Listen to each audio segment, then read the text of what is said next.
Okay, well, let's get started here. If you're on Zoom, give me a thumbs up if you can hear me, please. Thank you. So for those of you who are on Zoom, unfortunately, I don't have my normal setup here today where I use two separate computers where one I can view everyone on Zoom and one I can focus on that has my notes on it.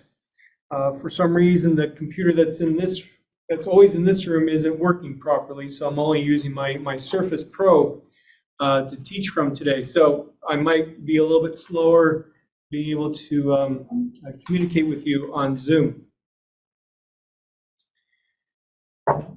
Okay, so today's set of material corresponds to assessing a model's fit. And there are three main ways that we assess a model's fit. The first is that we use residuals, where a residual basically tells us how well a model fits a particular observation. There are a number of different residual measures out there. We will typically focus on this standardized Pearson residual. Now, so that evaluates the model one observation at a time. The second way that we use to assess a model's fit is to use what are called goodness of fit statistics. And in this particular situation, or this particular type of measure, assesses the model's overall fit. So for all observations at exactly the same time. And so, for example, the Pearson statistic is simply the sum of all your squared Pearson residuals. So that makes sense why this is an overall assessment of how well the model is doing. It's called a goodness of fit measure. And then there are what are called influence measures, where ideally we would like a model where let's say one observation doesn't necessarily cause the model to change, whether or not that observation's in the data set or not. So for example, if let's say you have one observation, you temporarily remove it from the data set, and now your interpretation of, let's say, one variable in your model totally changes. So maybe instead of a positive relationship, now you have a negative relationship. You don't want that to happen. You don't want one observation, generally speaking, one observation to really have that sort of control over how you're interpreting your model. And so because of that, there are a number of different ways to assess influence. For example, the delta x squared statistic. Now, to calculate these measures, there are a number of functions in R to do this. And what I've found through teaching this course over many years, it gets kind of messy for students to remember, okay, what's the function that does this? What's the function that does that? What's the function that does that? And so what I did for logistic regression a few years ago was I constructed a function myself called examine.logistic.reg, which focuses on logistic regression. It allows you to examine residuals, allows you to examine goodness of fit measures, and allows you to examine influence measures by just calling one function itself. That's just for logistic regression.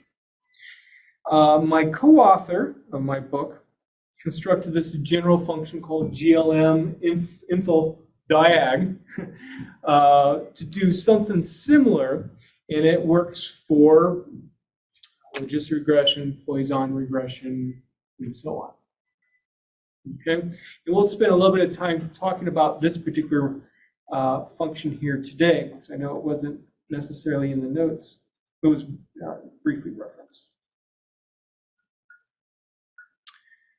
Hold on a second.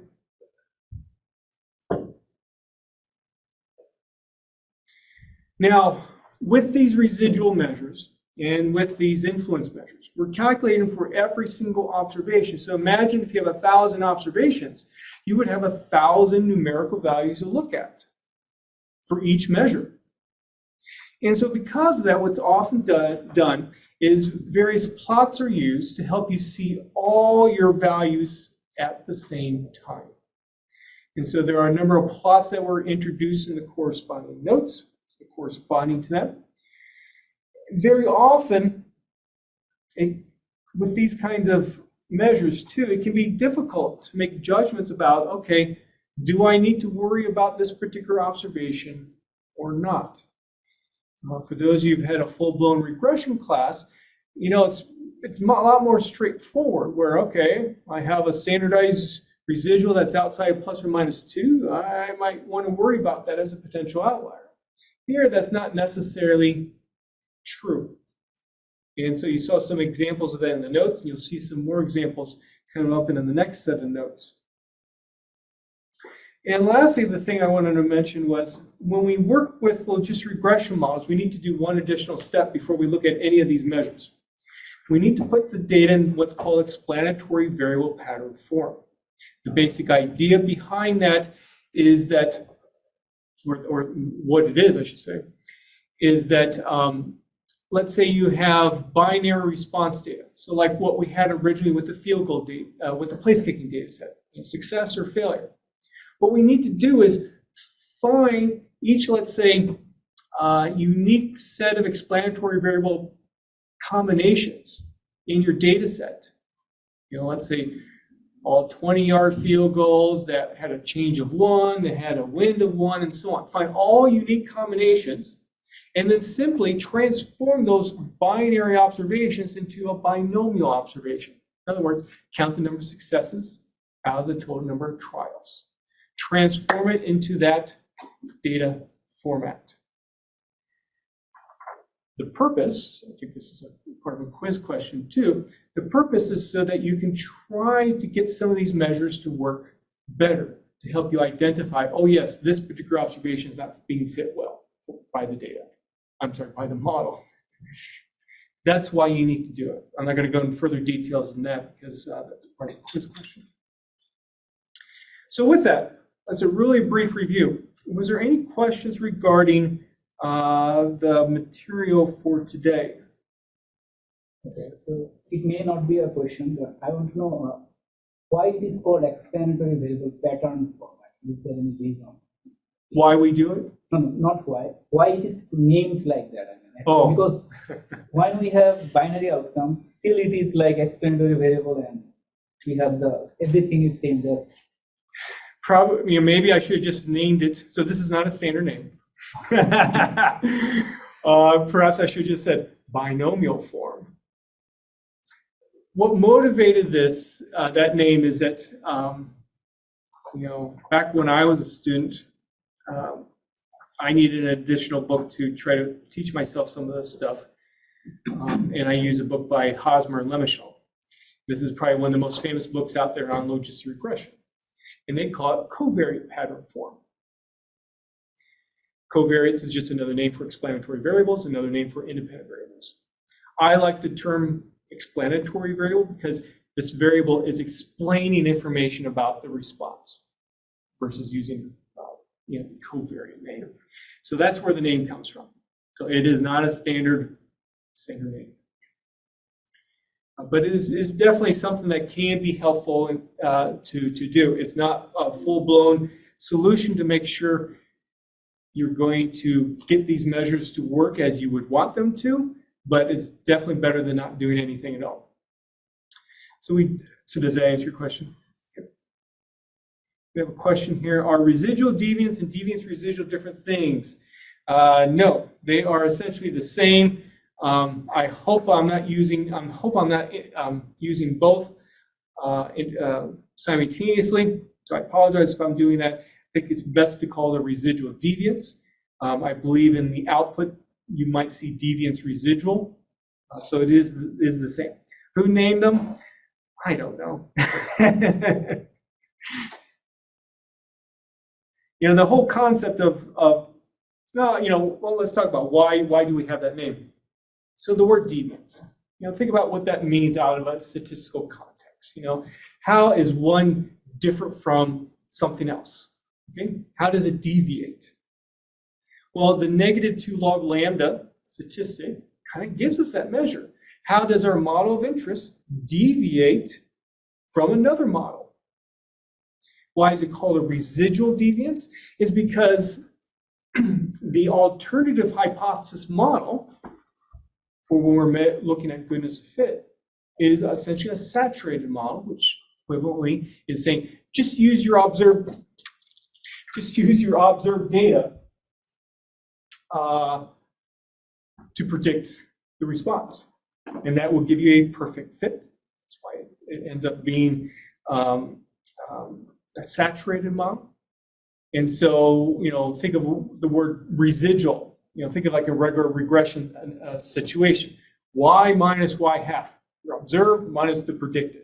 So that's where the residual deviance name comes from. I hope that additional explanation is helpful. If not, let me know. Other questions? Okay. So just as a reminder, project number 5 is due on Thursday.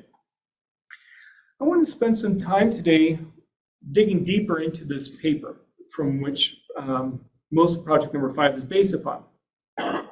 So again, this deals with air traffic controllers. There's a mandatory retirement age, and these researchers were interested in determining is there really evidence that we should have this retirement age? And so there's a number of issues with their paper. So what we're going to do is talk about some stuff that's relative to the stuff from our last Tuesday class and also is relevant to the material for this particular class today. The first thing that we're going to do is relevant today is that they use a goodness of fit test. So they want to examine how well, of course, the model that they're using fits the data. And so this is a screen capture from their paper. They say, overall, the Poisson regression model fit the data poorly. Likelihood ratio, chi-square 5, n equal 3231 equal 283.1, p less than 0.001. Okay. So what they're referring to here is that they use then the residual deviance statistic to make this judgment. So this 283.81 is supposed to be the residual deviance goodness of fit statistic. 5 there corresponds to the degrees of freedom. Why is there 5? Well, if you look at the actual data itself, you know that there are 12 rows to that data set, and they're estimating 7 parameters. 12 minus 7 is 5. That's where they're getting this from. I am unsure why they needed to state then what they say n is. This is just the number of errors that these air traffic controllers have. The notation that they're using is kind of weird, but that's just what they're doing. So with this goodness of fit test, I don't know, maybe I kind of just said this.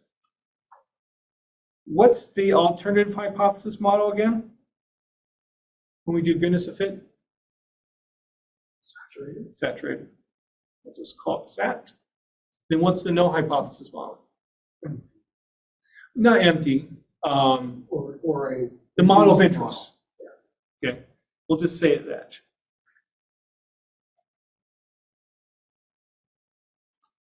So if you have experience, you have age, maybe no interaction, okay, that's your model of interest.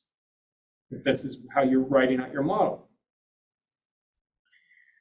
So, what we saw in the notes is that this deviance residual statistic has an approximate chi-square distribution, in this case chi-square 5, if the null hypothesis is true, provided that, the test is, this is a quote from the notes, the test is valid under the assumption that the number of unique sets of explanatory variable combinations in the data is fixed as the sample size increases. Is this true here? Here's the data.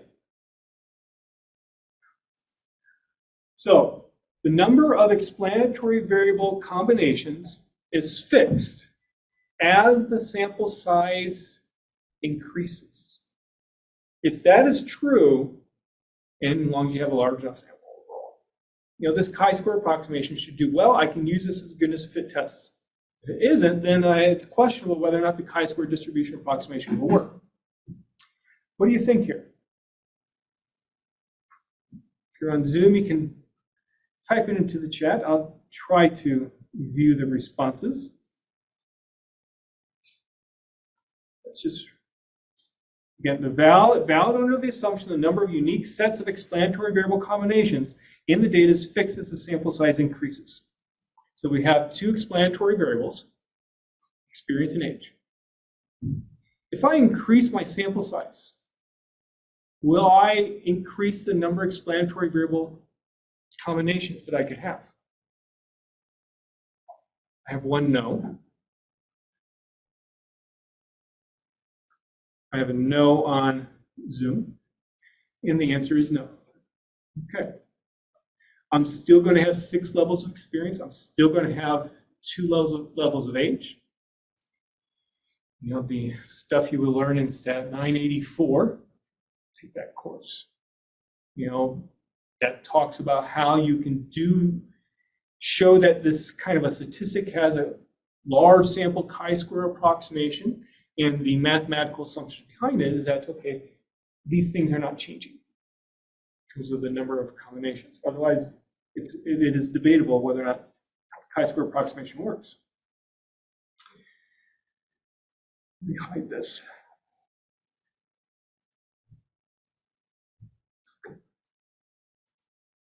And so let me just see exactly what I said here. Okay, is this true here? Yes. Okay. So the authors state that the D value is 283.81. So this is a direct quote right there. And guess what? It's actually 238.81. So it's a minor error that they made there. You're still going to have the same conclusion, but it is a small minor error. Okay. So the authors say that the Poisson regression model fit is poor. Well, okay, so the p-value is small. So I would reject HO, meaning that there is sufficient evidence to indicate that, yeah, that saturated model is better. Okay. But the authors go on to continue to use this model to make judgments about their research questions. Do you think that's a good thing to do? They said their model fits poorly. No, it's not. So think about that. They have just said their model fits the data poorly, but they're going to make judgments about, you know, should I have this retirement age or not, using the model. That's a problem. Big problem. But it gets even worse with this paper. Okay. So when I saw this paper, then I thought, okay, this is something that I could use for teaching, and I want to know, well, what exactly was their model? So I looked through the paper. I don't see the actual model stated at all. They told me what variables they're using, yeah, but I cannot find a statement of what their actual model is. Do they include an interaction term, for example? I like to know that. So after trying some models, and also I found another document from the Federal Aviation Administration that these people use to more fully explain the analysis that they did. I was able to figure out what their model was. Here's the code that, well, they didn't use R. They use SPSS, I believe. This would be the equivalent R code here. Okay. Notice, so factor experience. So at least relative to number 2 on the project, this is different from what you're doing on number 2. They're treating experience as a categorical explanatory variable. There's justification for that.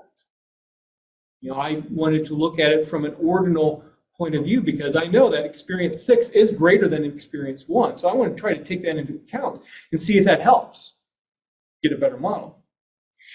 Then they say plus H. So notice they don't use the interaction at all.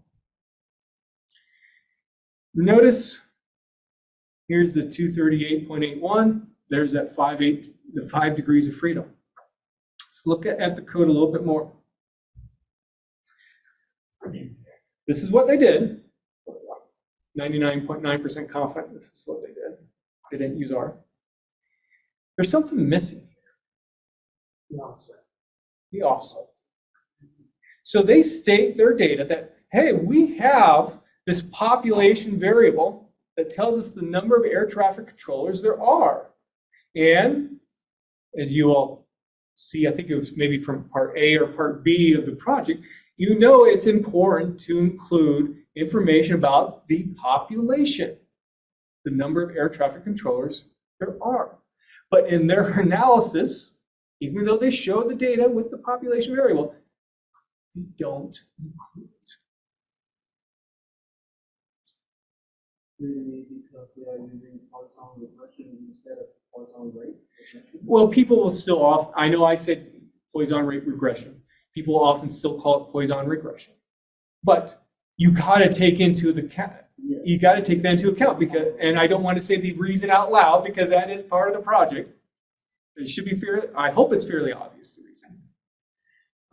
If not, we should have a talk about it after class.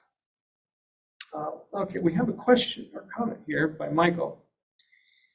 Are these kinds of methods errors commonplace even in prestigious journals? It seems bizarre that this could make it past the referees. Okay. I think I kind of alluded to this last time. For some reason, I tend to be drawn to these kinds of papers that tend to have these issues, errors.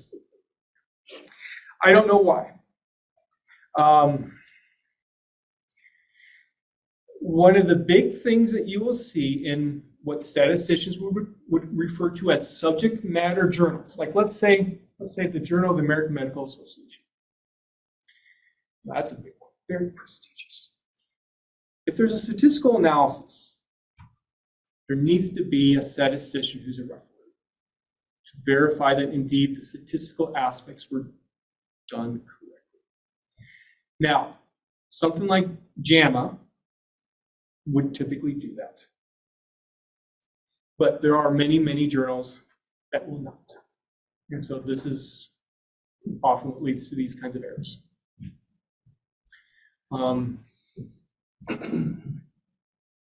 It's a shame because I mean, you think of it from the grand scheme of things here.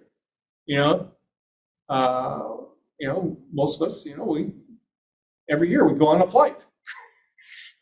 You want to know that indeed the people who are directing the air traffic are doing their job without errors.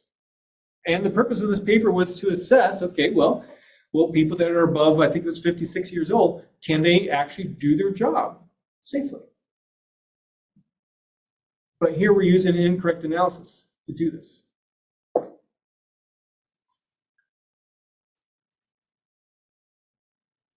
Okay, so let's talk about how we can approach how they were doing the modeling now in a more correct manner. This actually corresponds to one of the models that you'll have to estimate for number 3 of the project. So first of all, what is the correct Poisson rate regression model with experience as a nominal categorical variable? I mean, we're just taking the categories as is, not any ordinal properties, and age. How would I write out the model? Log of what? Just shout it out. If I wanted to write out the correct way to do this model, log of mu, Tom says divided by t, where t is population. Okay. Is equal to the intercept. Now I need to include experience. So this is kind of based upon what we saw for test number 2 in terms of one of those test questions. Experience is categorical. So what should I put here for the first term for experience to include that? Beta 1 times what? The experience level 2, where this is going to be an indicator variable representing it's either level 2 or one of the other variables, plus beta 3 times experience level 3, plus I'm going to keep on going to beta 5, experience, I can't write, experience 6. And then I have H. Okay? If I don't want to include an interaction or anything like that, that would be my corresponding model. I'll just undo this so that I can make sure that I did type it. Yep. Okay. So that's the model that I want to estimate. And how would I estimate it? Well, here's the exact same code as what we had before. Of course, I have now blacked out a portion here, and what do I need there? The offset. Okay. So let's take a look at it. So I say offset. Don't forget the log part. Log of population. It's easy to forget the log part there, but we do need to have the log, because if I were to rewrite the model that we see here, I would have log of mu is equal to all that beta stuff plus the log of population.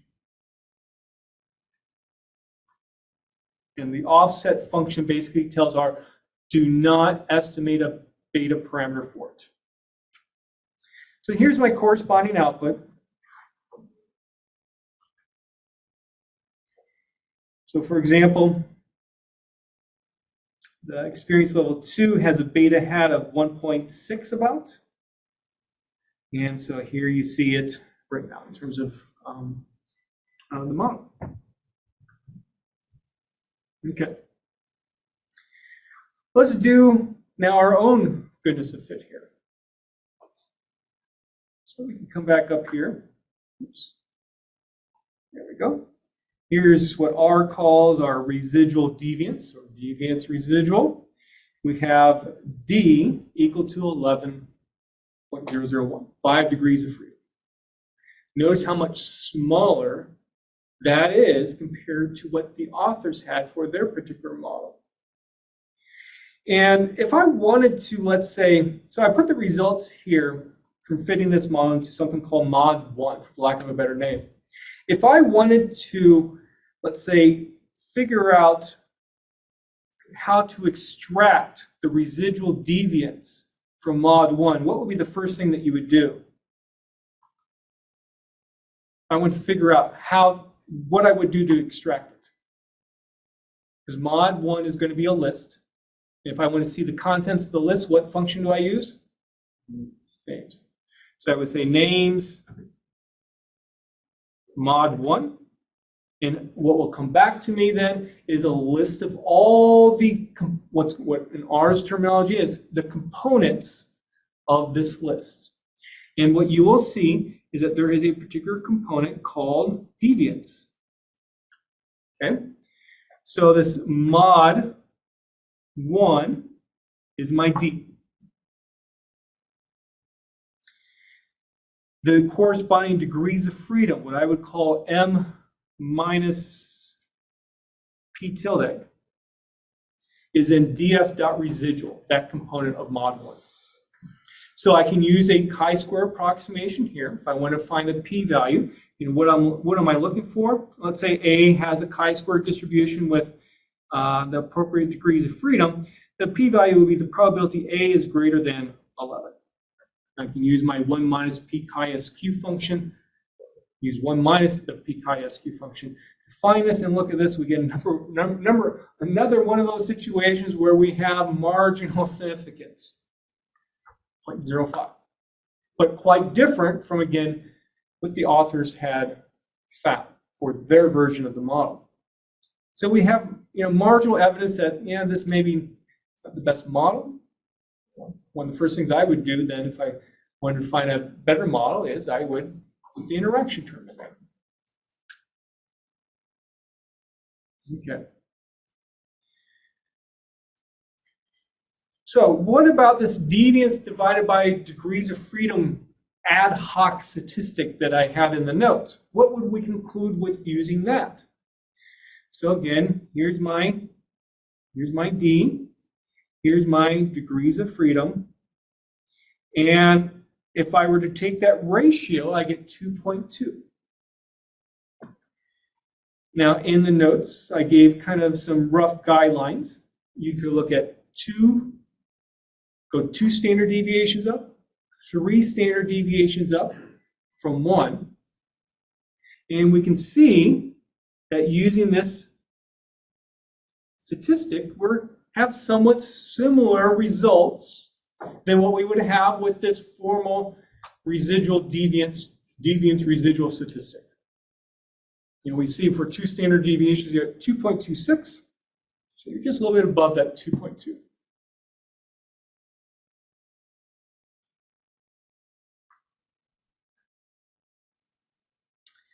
What about the residuals?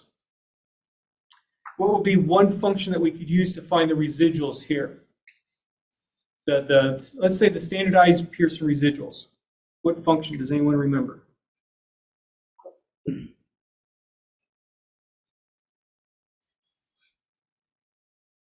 No, I'll just give it it's R standard.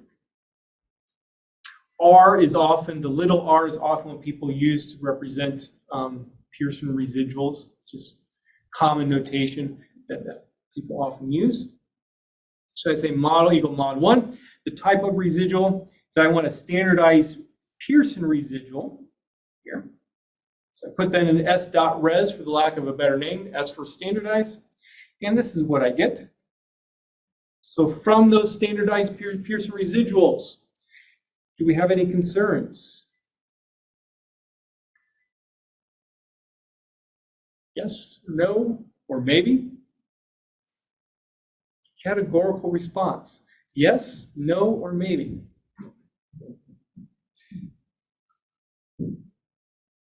What are the guidelines?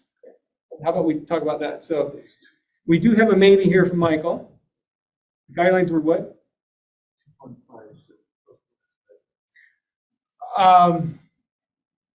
Sort of. We have to be careful about using a strict normal distribution, standard normal. So in the notes, you'll see plus or minus 2, plus or minus 3. If you have anything outside of that, then you might want to start worrying. If you can trust, then the distributional approximation. With a Poisson regression model, you'll be able to trust that a lot more than you can with a logistic regression model. In this particular case, since we do have a large number, relatively speaking, a large number of counts, we do have some smaller counts, but it's usually only the really, really small counts where you have to worry about for Poisson regression. So roughly speaking, you know, use plus or minus 2, use plus or minus 3, and we do have a few that are somewhat questionable. That might want to give us a little bit of concern about how well the model is fitting. And notice how this matches what we had previously when we did the overall goodness of fit measures. You know, where we had kind of marginal evidence that we're kind of worried, maybe we shouldn't be, maybe we should be. We have similar things here. You know, think of it from an intuitive standpoint, why you would expect that. You know, both are measures of the overall fit of the model. You know, the overall goodness of fit statistic is based upon each individual residual, essentially. So that this should make some sense, or you should not be surprised by this. That's maybe a better way to put it. So we can look at influence. What would be one influence measure that we could look at? Just give me shout out a name or type out a name. Cook's distance. Another one is what? Delta what? X. Delta x squared. So here's the Cook's distance values. Based upon the criteria that I give you in the notes, is there anything that we have to be concerned about here? Yes or no?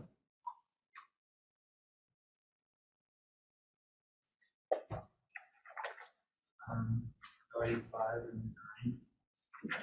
Yeah. Value 1 is 36.9.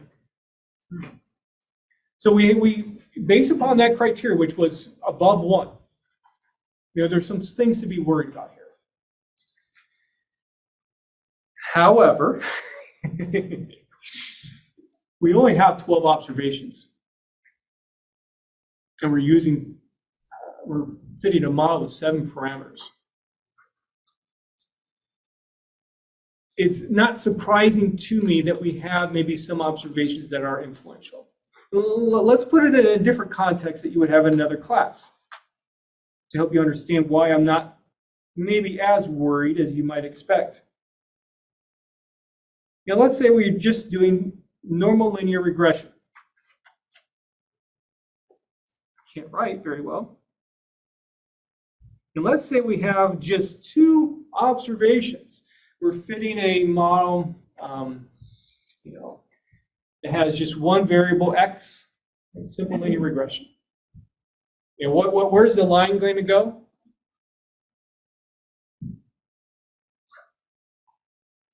Okay.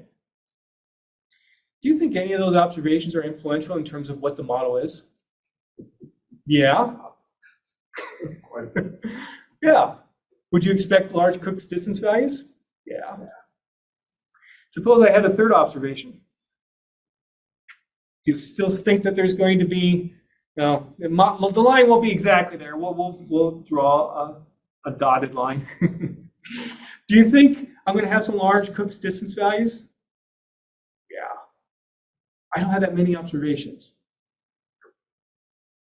There's not much to go in there to determine the model's fit to begin with. And I think that's probably what's happening here. Just a little bit of a different context, though, because we are doing Poisson regression and stuff. But so I wouldn't necessarily throw away the model for just seeing what I see here. I would definitely want to try a different model, though. And how about we look at some other stuff here?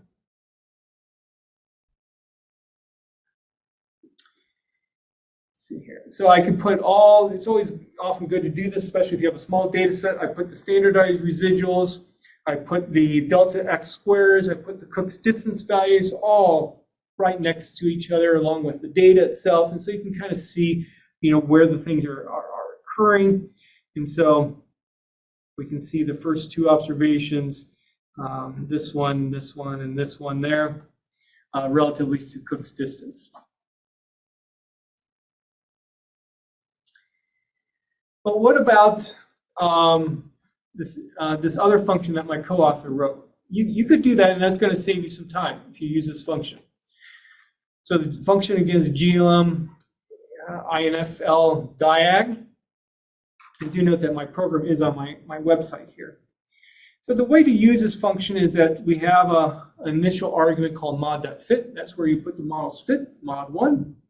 Do you want to have some output printed? Sure, why not? So we'll put true. And do you want some plots? Well, there's 2 possible plots. Let's do both plot 1 and plot 2. And this is what we get. And so what we can see here is my co-author nicely organizes so that in the output, the potential values that are outside of our border, like plus or minus 2, plus or minus 3 are flagged. And so that's why you see some flags there. So with the delta x squared, we're looking for above 4, you get 1 star. If it's above 9, you get 2 stars. And you can see here for Cook's distance, here are those 4 that were identified. And so then we just have a summary down there with the actual data. The results, if you save the results, you can print off the results, and what's going to happen is you just get a data frame. Okay, so just saves you a little bit of time. There are some plots that are also produced as well. My co-author is more interested in these HAP matrix diagonal values than I am. I typically do not look at those at all. If you've had a full-blown regression class, you know that HAP matrix diagonal values basically measure how outlying your observation is relative to your explanatory variables. So for example, if I had a plot that looks like this, here's my my model, and let's say I had a particular observation also there. That last observation there would have a high hat matrix diagonal value because essentially it's giving some leverage to this line. It's actually going to pull the line down towards it a lot. With generalized linear models, you got to be very careful looking at the hat matrix diagonal values because it's not just based upon your x's alone. It's actually based upon, let's say, your mu hats or your pi hats too. And so that's why I don't like to look at it. But so he has another number of plots with the hat matrix diagonal values. But he also plots some stuff like, I know it's kind of small here, the estimated mean or probability on the x-axis, and then like a measure that we're looking at, like a residual measure or our influence measure on the y-axis, just so you can see stuff graphically. We have a small data set here, so it's not that big of a deal to do that. Okay, so that's a little bit of a deeper dive into this particular paper relative to what we're doing in our class now. Were there any questions regarding this particular paper, or any questions about the project? I should have said that too, in case I didn't already. Any questions? Okay, so I mean, when I look through different papers like subject matter research, I usually don't see they are reporting such kind of things. So what should be the usual practice? Have your fingers crossed and hope that they did everything okay. Now, over the last 10 years, it has gotten a lot better in terms of the reproducibility of research, where people will post their code. They will have, let's say, a web appendix that makes it possible to give more details about exactly what they did. So things are getting better, but still one is hoping that they've done it right. There are actually now some actually even some statistics journals that will require you, they will not publish your paper unless you give them the code. Now, I know you're talking about subject matter papers, but I think it's important to talk about the statistics papers as well. So there are a few papers out there that will require you to give all the code, so that somebody can actually run your code and get exactly the same results of your paper. Now think about that. 10 years ago, that was pretty much unheard of in statistics journals. And so again, you were just crossing your fingers, hoping that indeed there were no programming errors, that they know what they're doing, and that they got everything right. Which is kind of a weird thing to think about. And we're expecting stuff that's in a published paper that's rough read to have everything right, with maybe possibility of minor errors. But you know, with the advent of the internet, it has made possible the easy way to distribute this additional information, like a web appendix. And when I first started in this field 20 years or so ago, there were no things called a web appendix. You had an appendix in the paper, and very often at that time, the editor of the paper will say, "Hey, can you remove some stuff that's in your paper or your appendix, because you know every page of the paper costs us money to print it. So we want papers to be short." And so very often back then you would see papers that will say, "It can be shown," or "it's easy to show something." When you know, if you read it, it's like, I don't know what we did. Unfortunately, now that kind of stuff is now usually in a web appendix. So I guess overall, in terms of subject matter research, this also gets into the idea of, okay, just because one paper is published on a particular topic doesn't mean necessarily you should say, yes, that is the law, that is completely true. That's where additional people can come in and do some more research on it. And then if you see this pattern of what's happening, is that then that kind of leads some credibility that to what was in that paper, that original paper, was actually correct. So we could talk many more minutes about this, but we can do that outside of class. Any other questions? Can I ask a question about model validation? Sure. Collection? So I understand that calculation of AIC and AICC and also grid. I understand the rationale behind AIC and AICC, especially the difference in AICC versus AIC is the inclusion of the sample size. I understand that when you include the sample size, we know that the more sample observation we have, then the relative between the number of predictors and the sample size remain fairly constant. So in that case, when you have more predictors, technically the model will be punished because you have more predictors. Some of them may not be significant, but when you add more observations, it will kind of mitigate that problem. So that reflects in the AICC. So what I understand is that when you have more sample size, the AICC will be decreasing, which is good, right? Okay. Well, you have to be careful about saying, well, it's good to have a smaller AICC. In terms of having a better model, yes. If you're talking about the actual statistical measure itself, that's a different story. So you know that as your sample size is getting bigger, as the AICC is approaching AIC. Yeah. Okay, so they essentially become about the same. Maybe I'm misinterpreting your question.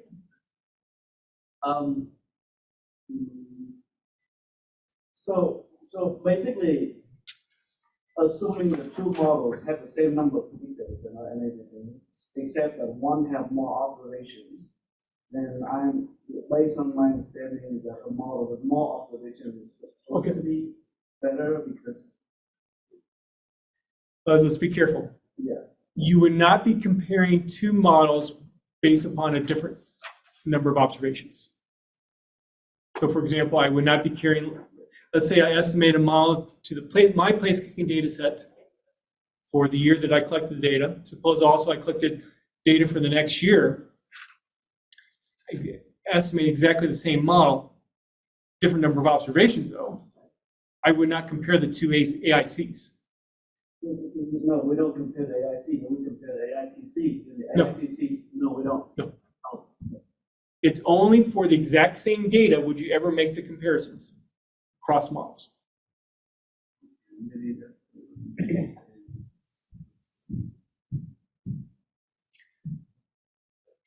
Yep. So let's talk about what's next in our class. We'll have usual office hours after class. Last regular quiz is due at 8 p.m. today. On Thursday, we'll have our help class. Again, if you are trying to finish up the project, this would be a great time to come here with your group members, finalize your project, and then also ask questions to me if needed. Also on Thursday, project number 5 is due at 8 p.m. Next Tuesday, we'll have our last regular class. Last regular Tuesday class. In chapter 5, parts 6 through 8, need to go through those notes and videos. 6 and 7 correspond to if you have what's called over dispersion. So this is a big problem that occurs with Poisson regression. That you have more variability in your counts than what you would expect if the Poisson distribution was doing a good job. How can you handle it? And so there are a number of different ways. I talk about 2 of the most popular ways in my corresponding notes. Then lastly, part 8, a good way to end the semester. Essentially, let's put all this stuff together. We have this place kicking data set. Let's put all this stuff together that we learned about, and let's find the best model for that data. There are some twists and turns along the way that I think it's good for you to have exposure to see how I handle it. You will see that there's more than one, let's say, appropriate way to handle some of this stuff. In fact, my co-author prefers a different way than what I did. But both his approach and my approach are justifiable, and so anyway, Then we'll also review for the final exam. So if you have any last questions that you want to ask, please bring them for next Tuesday. And then, of course, the final exam is on Thursday, May 18th. Are there any questions? What's the focus on these last chapters? What percentage about? I do have a draft of the final exam done. I believe it's about 30 to 35% of the material after the test number 2 material, so starting midway in chapter 4. From there onward, about 30 to 35%. Okay, then that's all for today.